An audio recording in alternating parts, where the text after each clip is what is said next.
سورت کی پہلی آیت ہے تبارک الذی نزل الفرقان علی عبدہ لیکون للعالمین نذیر۔ عام ترجمے کی روح سے کہا جاتا ہے کہ بابرکت ہے وہ ذات کہ جس نے اپنے بندے پر فرقان نازل کیا، قرآن نازل کیا، تاکہ یہ انسان کے لیے تمام لوگوں کے لیے ڈرانے کا موجب ہو جائے۔ ترجمہ یہی آپ کو نظر آئے گا ہر جگہ۔ تبارک برکت کا لفظ تو ہمارے ہاں صبح سے شام تک ہر زبان پر ہوتا ہے، دعا بھی دیتے ہیں ہم، برکت عطا فرمائے۔ تبارک وہی ہے خود بابرکت اور برکات عطا کرنے والا، برکت عطا کرنے والا۔ یہ برکت ہوتی کیا ہے؟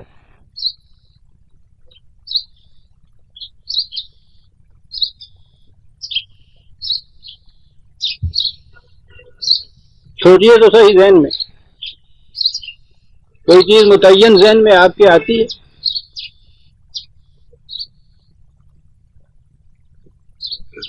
یہ چیزیں تو بچپن سے سنتے آئے نا، تو بسم اللہ پڑھ کے روٹی نہ شروع کیے تو پھر برکت نہیں رہتی۔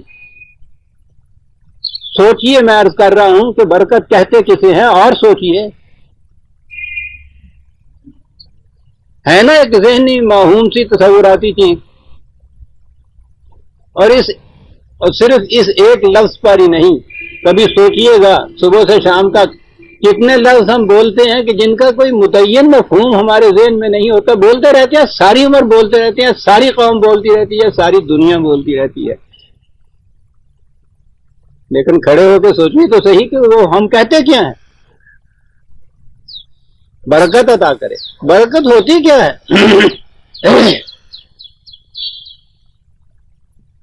اور یہ چیز ہے جس پہ قرآن زور دیتا ہے، تتفکروا، جو لفظ بھی زبان سے بولو، کھڑے ہو کے سوچو کہ اس کا متعین مفہوم کیا ہے، ہم کیا کہہ رہے ہیں۔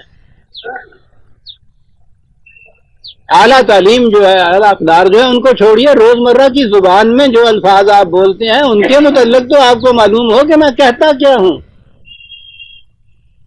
لیکن وہ تو بڑی مشکل یہ ہے کہ انسان ٹھیک ہے سوچنے والا بھی جانور ہے، لیکن ہرڈ انسٹنکٹ جس کو کہتے ہیں نا، بھیڑ چال جس کو کہتے ہیں، بہت زیادہ اس میں یہی ہے، کیونکہ اس کی زندگی کا نمایاں حصہ تو حیوانی زندگی میں گزرتا ہے، اسے ہرڈ انسٹنکٹ کہتے ہیں۔ سارے بولتے ہیں، ہم بھی بولتے ہیں، بولتے چلے آ رہے ہیں، ہم بھی بول رہے ہیں۔ قرآن اسی چیز کو تو ہٹانے کے لیے آیا تھا، ہرڈ انسٹنکٹ سے اس کو ہٹانے پر، ریزن کے اوپر لانے کے لیے آیا تھا قرآن۔ قرآن کہتا ہے، یعنی خدا کہتا ہے کہ ہم نے اس قرآن کو نازل کیا لعلکم تعقلون، تاکہ تم عقل سے کام لینا سیکھو۔ قرآن نازل کیا تاکہ عقل سے کام لینا سیکھو۔ لیجئے غرض و آیت ہے قرآن کی یہ، لعلکم ایک لفظ ہے، عام عربی جاننے والے بھی جانتے ہیں کہ لعلکم وہاں آتا ہے جہاں غائب کسی چیز کی بتائی جائے، تاکہ یہ چیز ہو، لعلکم تعقلون، تاکہ تم عقل سے کام لینا سیکھو۔ عقل سے کام لینا میں ابھی عرض کروں گا، یہ تو یہی ہے نا کہ کھڑے ہو کر آپ سوچو، وہ سوچنے کے دو الگ طریقے ہیں، وہ میں ابھی عرض کروں گا، لیکن بہرحال وہ کہتا یہ ہے تتفکروا، ایک ہی بات جو قرآن نے کہی تھی رسول صلی اللہ علیہ وسلم کی زبان مبارک سے کہ سوچا کرو۔ تو سوچنے کی پہلی ابتدا تو ہونی چاہیے کہ صبح سے شام تک جو ہم الفاظ بولتے ہیں زبان سے، ان کا مفہوم کیا ہے۔ یہ جو ہم بولتے چلے جاتے ہیں نا اس طرح سے، یہ ہرڈ انسٹنکٹ ہوتی ہے۔ عربی زبان میں اس کو تقلید کہتے ہیں۔ قلادہ وہ پٹا ہوتا ہے جو جانور کے یا مویشی کے گلے میں ڈالا جاتا ہے اور اس سے کھینچ کے لیے چلے جاتے ہیں۔ اس جبلی طور پر انسٹنکٹیولی حیوانات میں یہ چیز ہوتی ہے جسے ہم بھیڑ چال کہتے ہیں۔ اگلی بھیڑ جس طرح چلی جا رہی ہے، پچھلی بھیڑ چلی جا رہی ہے، جب سے پہلی بھیڑ ہوئی اور جب جو آخری بھیڑ ہمارے ہاں ہے، ایک ہی روش ان کی چلی ہے، اسے ہرڈ انسٹنکٹ کہتے ہیں، اسے تقلید کہتے ہیں۔ یہ تقلید جو ہے یہ کوئی آپ کے ہاں کا فقہی مسئلہ نہیں ہے، یہ کوئی فروعی مسئلہ نہیں ہے کہ یہ مقلدین ہیں یہ غیر مقلدین ہیں۔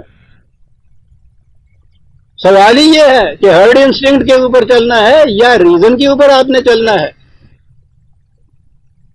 اور ہرڈ انسٹنکٹ کی بات جو ہے بھیڑ چال جس کا عام ترجمہ ہمارے ہاں کیا جاتا ہے، پہلی چیز یہاں سے شروع کرو کہ جو دن بھر میں آپ الفاظ بولتے ہیں کھڑے ہو کے سوچو اس کے معنی کیا ہیں. برکت بات یہاں سے آئی. ایک چیز جو اپنے مقام پہ محکم ہو، جم کے کھڑی ہو. اب جم کے کھڑے ہونے میں پتھر جم کے کھڑا ہوتا ہے ایک مقام پہ، پہاڑ جم کے کھڑا ہوتا ہے ایک مقام پہ، ٹھیک ہے.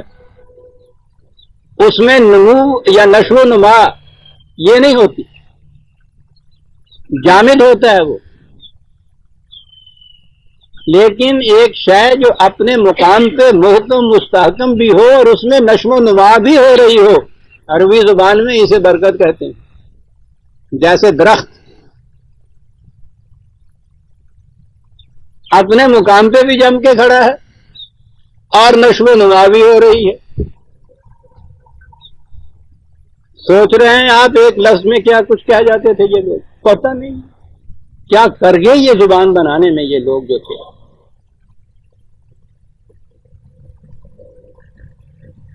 برکت یہ ہے کہ اپنے مقام کے اوپر محکم اور مستحکم بھی کھڑا ہو. ان الذین قالوا ربنا اللہ ثم استقاموا،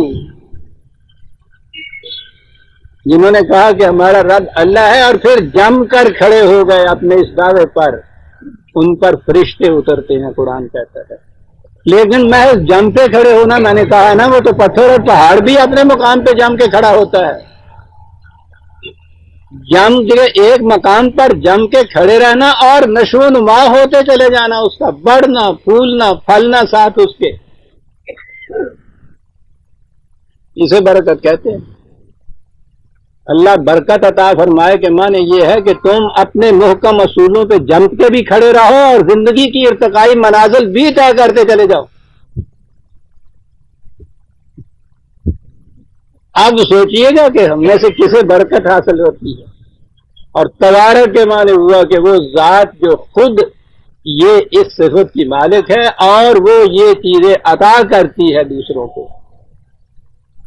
یہ برکت کا جو اصول، جو کلیہ، جو طریقہ عطا کیا اللہ تعالیٰ نے انسانوں کے لیے، کس طریق سے؟ نزل الفرقان، فرقان نازل کیا گیا تاکہ برکت عطا کرے،